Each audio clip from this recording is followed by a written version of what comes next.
Hello, everyone. Thanks for tuning in. Once again, you're listening to World Combat Sports. Catchweight episode 734. For everyone that's tuned in, let's get the intro.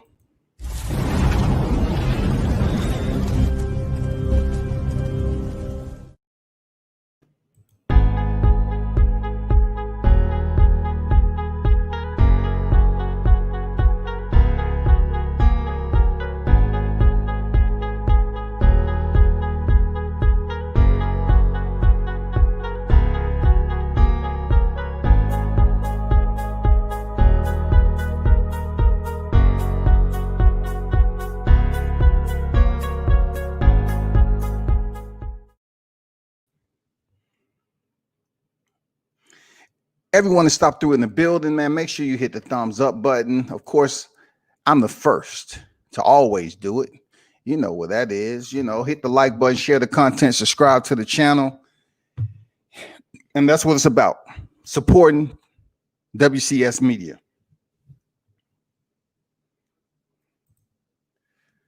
So this is what we're talking about today, people.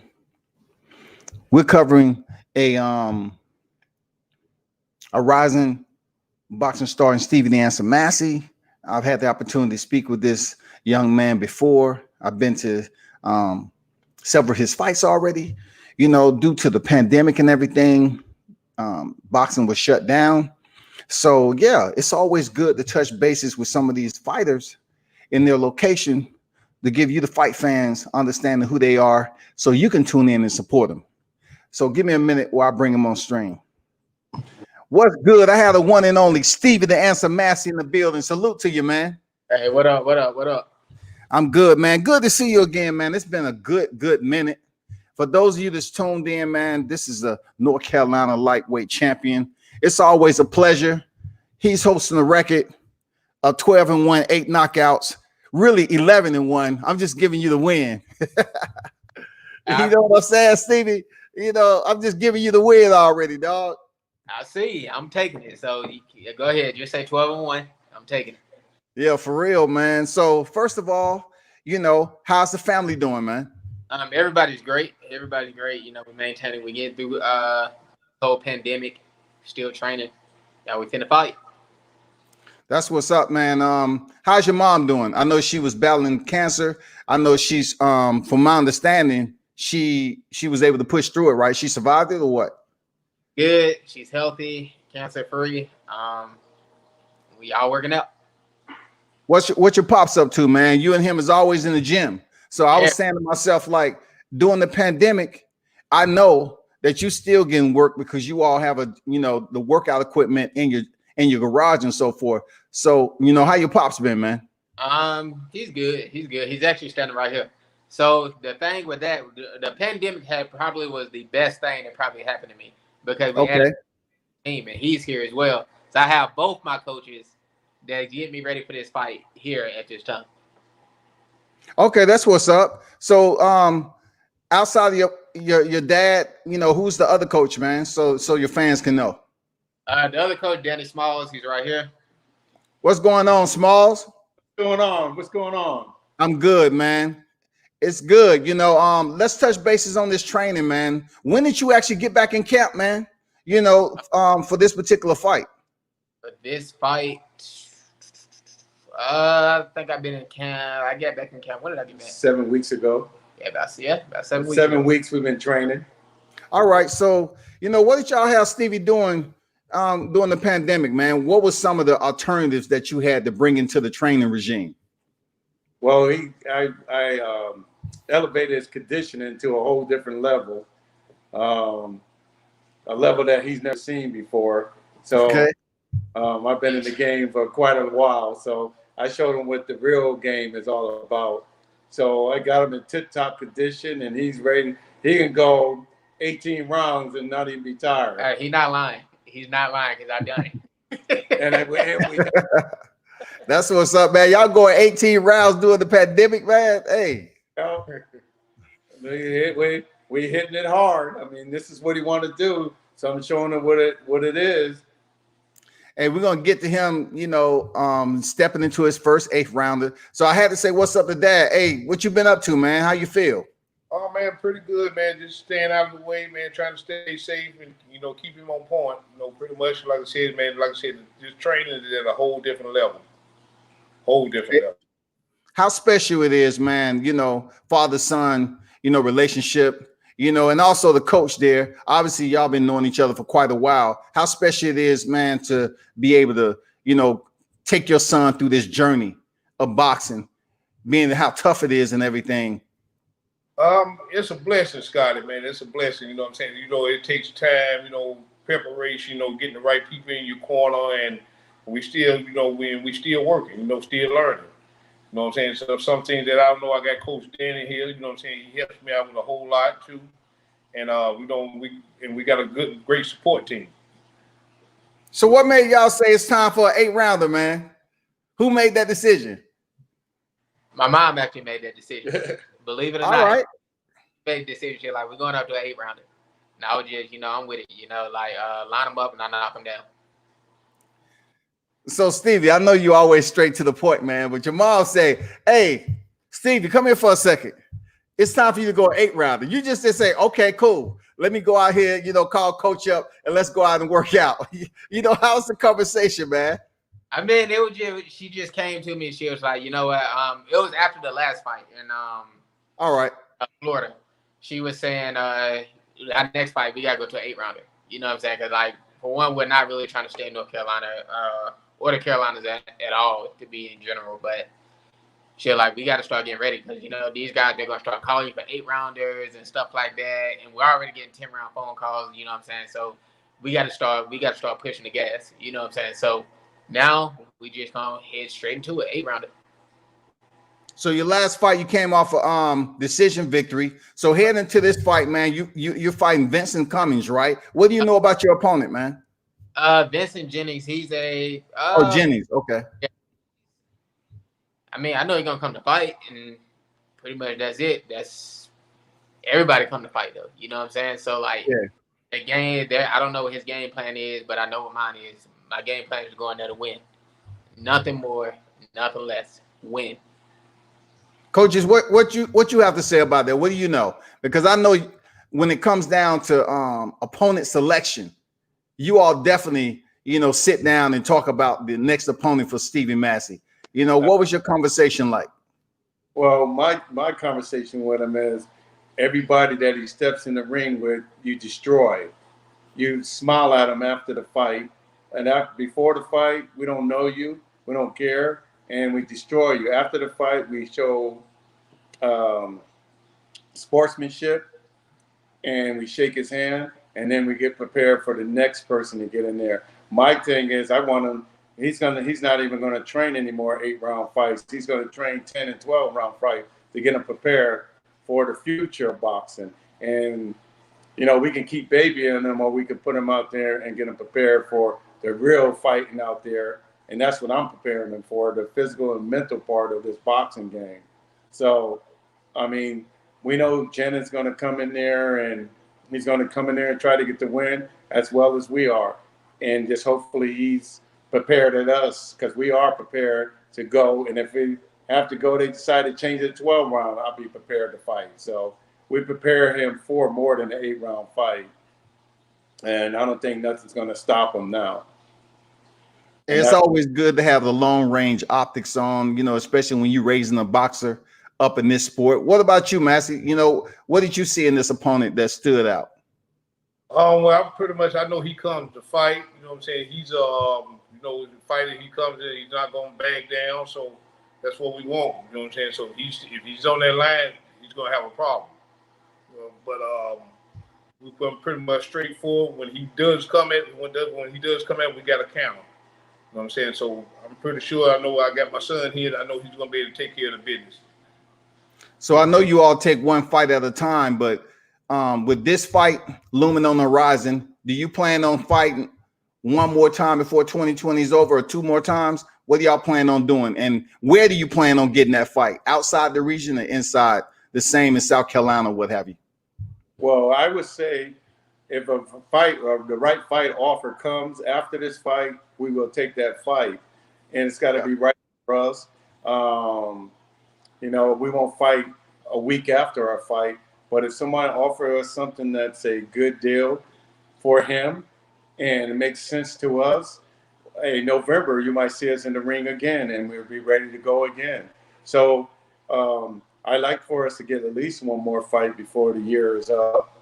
And it'll be another step up fight for us because I see his ability.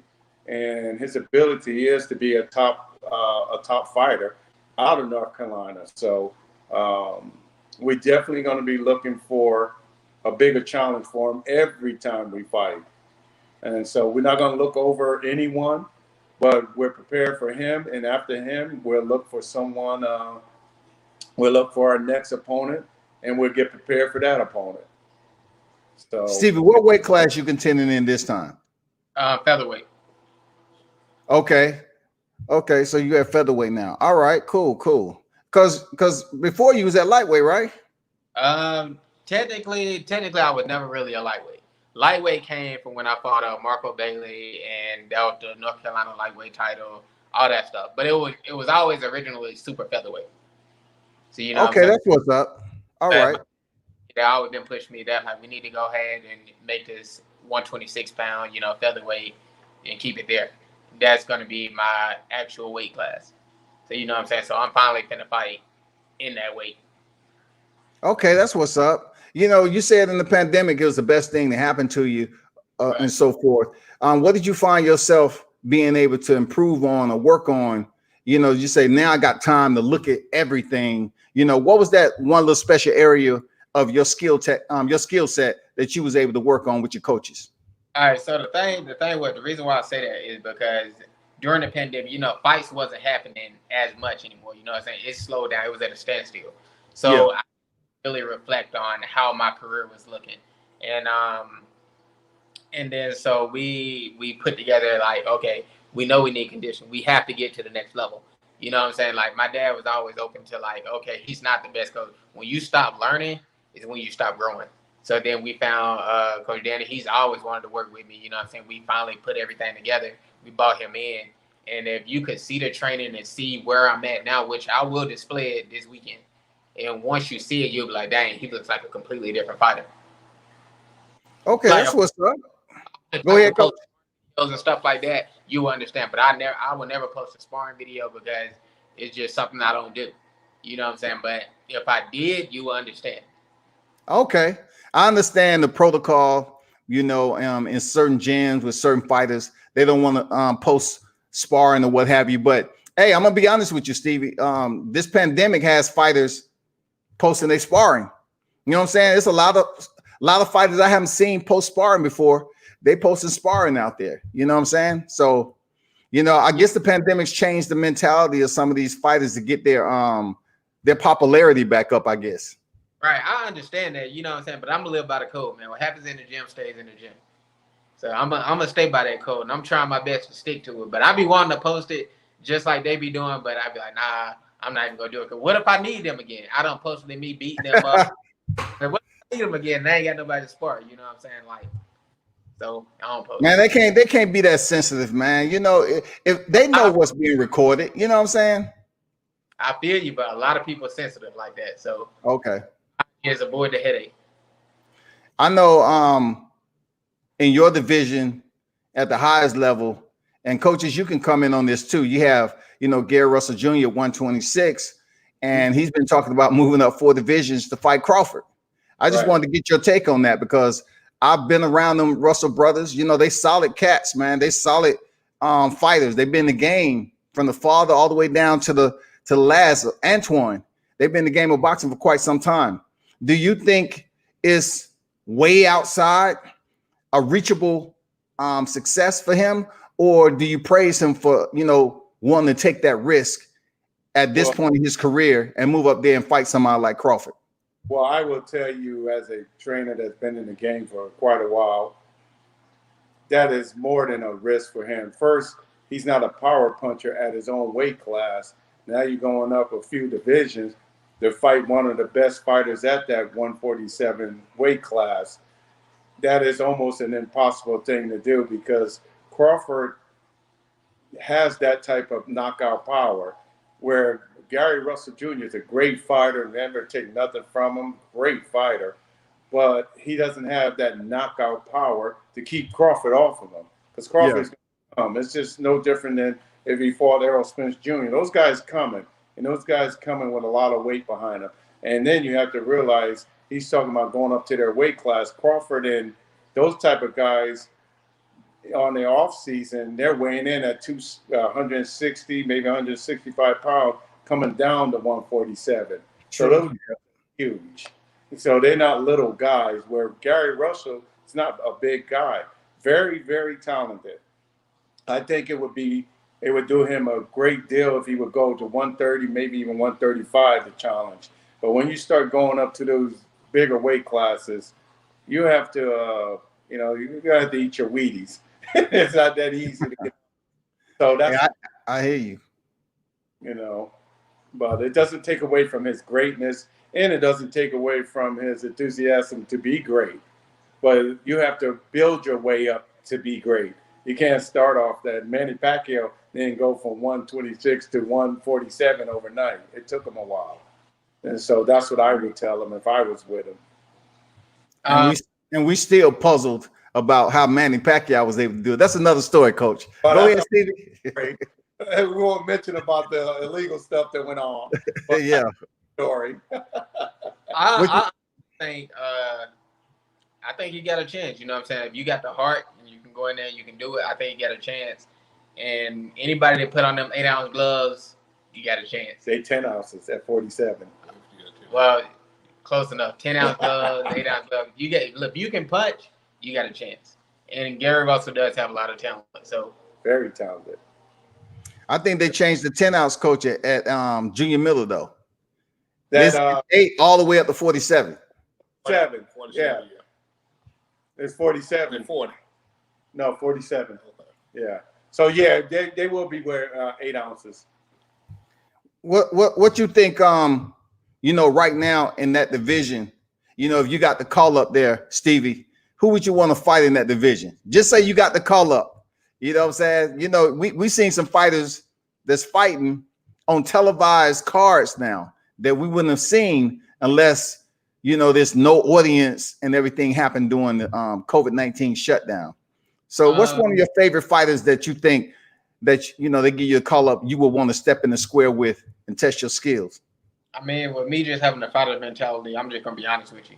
I'll go in there with any one of them, and I'm going to beat them. I'm going to do everything in the gym to prepare and get myself ready, and I'm going to beat them. That's just a fighter's mentality. You know what I'm saying? Like, I may like this fighter or look up to him or this, that, and the third, but once we're on the opposite side of the ring and we're finna fight each other, I don't care anymore. It's like, it's either you or me. So that's how I look at it. Absolutely. I think Stevie done got an attitude during the pandemic. Shit. Stevie got an attitude during the pandemic. Y'all better watch out. I put him on a different train. He don't even like me. He's acting like he liked me. Stevie usually don't say too much of anything, man. He's like, straight to the point, man. Whatever. I'm going about my business. But now he's like, shoot, I'm ready. I'm looking forward to seeing you step in there, man. And I know it's been rough for you fighters out here doing this COVID, trying to, wait till everything open back up and then try to find a fight.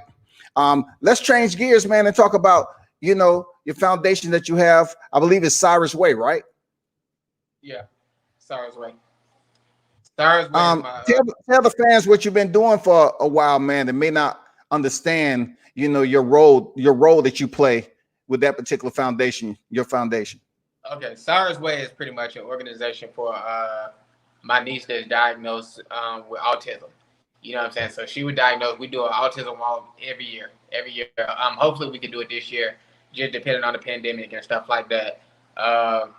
Every time I get something, no matter what I get from boxing, I don't care if it's a fight, purse, a sponsorship, anything, I always get 10% towards her autism awareness group, you know what I'm saying? Just so they can do what they need to do. They can travel, they can do all kind of stuff, you know what I'm saying? So that's just something that I do, something that I love, and any kid with autism, you know what I'm saying? If you can reach out to me, you know what I'm saying? I'll do whatever I can to help. I can point you in the right direction, get you in touch with her foundation, anything, man. How special has that been for you? You know, to be a part of the community, you know, make that contribution, and then also, you know, be around your niece and see her grow up, and, you know, her looking at you going in there and contending. And, you know, one of the most, you know, brutal sports that's been around the longest. You know what I'm saying? Boxing is no joke. So how the conversation has been between you all? Between me and my niece, it's like she's not interested in none of that stuff. Like, okay. She's not interested in none of it. She don't even want me going in there. You know what I'm saying? Like, she's real sweet. You know what I'm saying? She don't want to see nobody get hurt. You know what I'm saying? But this is the hurt business that I'm in. So I don't make her watch it or anything like that. If she wants to, you know, she's more than welcome. She's been to a fight before. You know what I'm saying? She's all, even when she was at the fight, no, she didn't want anyone to get hurt, but she was still, you know what I'm saying? So, but I won't force her to watch it or anything like that. Has boxing opened back up in your region yet or not?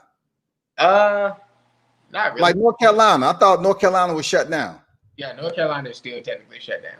But, you know, like, if you're a real fighter, you make a way, right? Absolutely. Absolutely. Well, I'm glad you was able to step out. You know, you're going to be contending in Rock Hill and on Southpaw Promotions, man. It's a good deal to see you, you know, contending in South Carolina. I think your last fight was down in Florida. So, yeah, you moving around, man. You making your necessary changes to show that you know, you want to stay active and you want to get your name out there more. Plus, it provides you more experience. And that's what you're looking for. You're stepping up to an 8-rounder, man. And I would be BSing you if I say that's an easy task. You know, that's not an easy task. So definitely, you know, you stepping back in there. I want to wish you the best, man, stepping in there for that 8-rounder. I appreciate it, man. But listen, Saturday night, I'm going to make it look easy. I promise you that. I'm going to make it look real easy. All right. Hey, I like what y'all have, you know, Massey, Coach Smalls. I like what y'all doing because, listen, I ain't never heard Stevie come back like that. You know what I'm saying? Hey, Stevie don't talk much, man. He got a different mentality now. That's good. That's good. You know, I think I may pull up. I should pull up at that time, you know, the support or what have you. But it's always love. It's always respect, man. Y'all got going on over there. I know your mom asked me to do an interview, but I just couldn't drop through Charlotte this week. I would have liked to come back up there again and talk to all three of y'all, you know, on deck, and especially get some picks in and everything. But, you know, next time, it's all good, man. Definitely. So what I'm going to do, man, you have any final words where your fans can follow you at, man, and show support? Follow me on Instagram at Stevie the Answer Massey. You know what I'm saying? Like my Facebook page, same thing, Stevie the Answer Massey. You can hit me up. I always respond to my people on Instagram and Facebook. Hit me up anytime. And for those of you who want to look him up on BoxRec, you know, he has one of the only BoxRec picks out there that look like he's a debt collector, you know, mob style. You know what I'm saying? He got the low haircut, the goatee, like, you know, he about that business. But he's 11-1, 8 knockouts. You know what it is, man. We going in there to get that 12th win this weekend. Always a pleasure to answer and go in there and get that victory this weekend, man. I appreciate it, man. Absolutely. Any final words, Coach? Hey, we thank you for the interview, brother. Yeah. We appreciate you. Whether we get him out in the first round or the 8th round, we're going to try to finish it. We're going to try to finish it. Absolutely. Hey, much respect to y'all, man, and all the best going in there this weekend. Salute from World Combat Sports. All righty. Thank you. Same to you, Scott. All right. Care.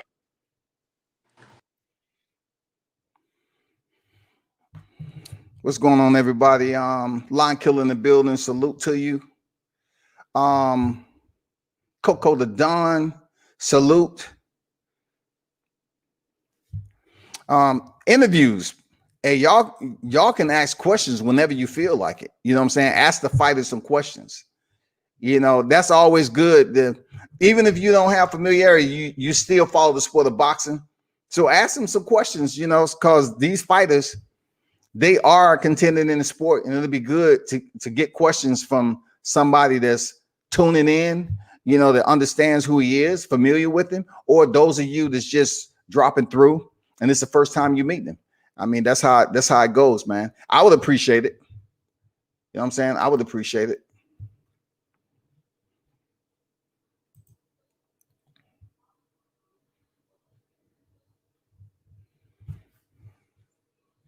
Alex Shayala was in the building. Y'all was on Facebook.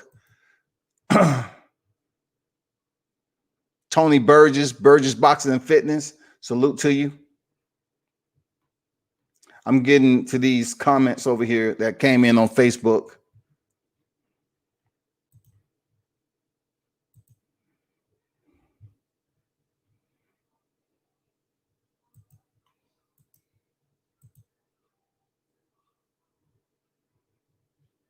But yeah, you know, I was able to watch Stevie Massey.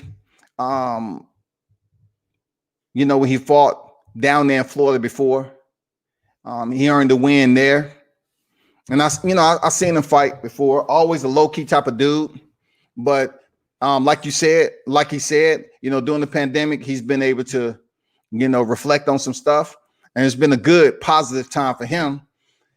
His dad's been training him for quite some time. You know, he has Coach Smalls up there now.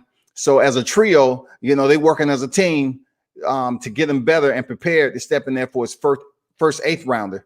And 8 rounds, you know, yeah, it's a step up from 6 rounds. Seriously, it's a step up. You have 2 more rounds to go. So depending on how the fight is going, guess what? You're going to have to make changes.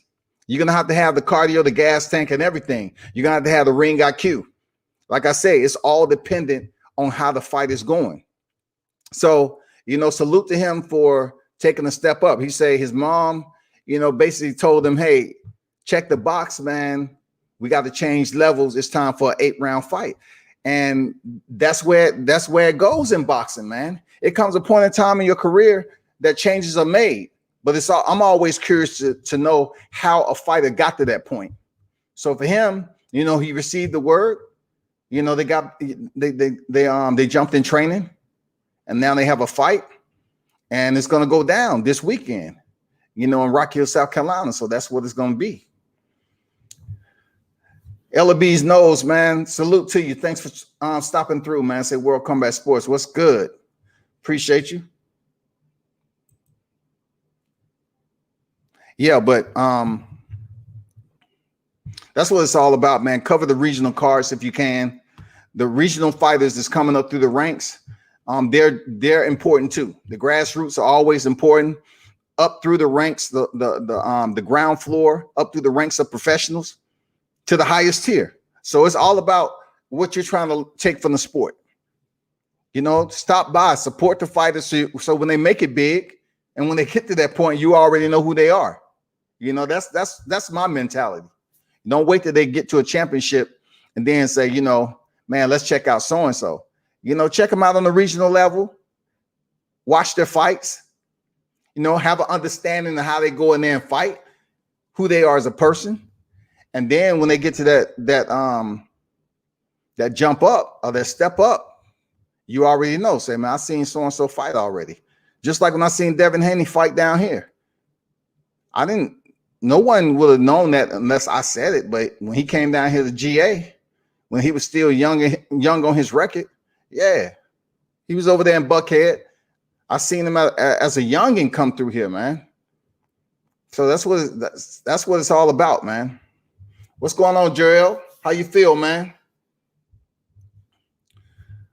What's going on, Chef? The answer TKO first round, brother. All right. You got some people out here that tuned in to your interview there, Stevie. He said the answer TKO in the first round. Hey, like I said before, Stevie got a different mentality coming out the pandemic. Shit, he ain't bullshitting around. He say, man, forget what you heard. I've been up here on the grind, goddammit. I've been in the trenches. Hey, y'all be sure to subscribe to Line Killer YouTube channel. Check him out. He has a variety of areas that he speak on when it comes to the media. Check out Coco the Don Boxing. you know, Boxing Head. You know, he has some videos out there, starting up his channel, get it growing. So the only way to, you know, inject that growth is support. Subscribe to the goddamn channel. You know what I'm saying? Subscribe to these channels that's on here, man. So show support. Let them know you interested, not just as a boxing fan, but you go out here and support the people that's behind the mic, man, like myself. You know what I'm saying? TC in the building, salute. What's good? Yeah, I appreciate that, man. Said, let's get the likes up. Yeah, you know what it is. Definitely. I'm not going to be on here too long, you know, because it's Stevie's interview. So what I'm going to do is I'm going to shut this down and I'm going to come back on because I wanted to talk about some boxing and so forth. But I'm going to shut this live down because this is his interview. So I'm gonna jump right back on. So salute to everybody who dropped through for the interview. Tune in and follow him on social media. He fights this weekend in Rock Hill, South Carolina. Show your support for Stevie the Answer Massey. 11 victories, 1 defeat, 8 knockouts. He's going in there to get that 12th victory. You know what I'm saying? He already told you he's fighting at featherweight. So hey, show your support, man. If you don't know, now you know. And I'll be right back on. Salute to everybody, and thanks for supporting World Combat Sports.